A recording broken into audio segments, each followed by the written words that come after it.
Ay, magandang buhay po sa inyong lahat. Ito mumuli si Consiel Rico Goles at sa umaga na to papaliwanag ko po na kami po ng aking may bahay na si Bel ay gumagawa ng mga morning workouts. Ang ginagawa namin to ay syempre para lumakas po ang aming katawan.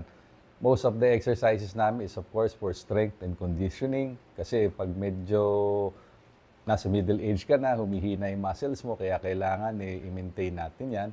At the same time, ginagawa rin kami mga exercises, most especially for mobility. Ibig sabihin po nun, para makagalaw ka na maayos even at advanced age. So, yun po mga exercises na ginagawa namin pag may oras kami sa umaga.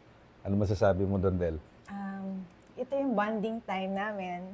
Bago siya umalis, usually mga 6:30 to 7, mag-workout muna kami ng mga 40 minutes.